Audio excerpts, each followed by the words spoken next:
So today, I'd like to introduce to you one of the essential ingredients in Japanese cuisine, sake, 日本酒, rice fermented into alcohol. What is the difference between cooking sake and drinking sake? Both of these bottles say 料理酒 cooking sake, but this is where you need to look at. It says 醸造調味料, so it is seasoned cooking sake. Usually is seasoned with some salt and some sweeteners, even vinegar at times. The salt content is 2 to 3%, which is fairly high if you think it's about the same as the ocean. I'm gonna try it.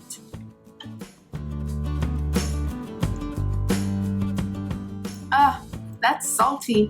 Now, why did they do this? The main reason is to make it salty enough that it isn't drinkable.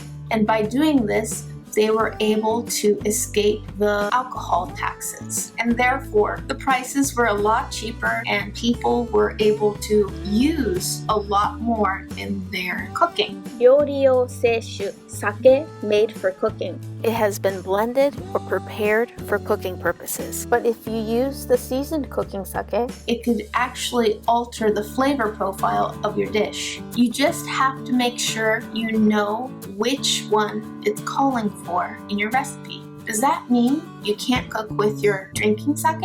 Actually, you can. So drinking sake is categorized by how much the rice that goes into it has been polished. Junmai is the least polished, and it has that flavor of rice still in it. And that is a great sake to cook with. So drinking sake and cooking sake, similar but not the same. Let me know if this has helped you decide which sake to cook with. Save that good sake for drinking.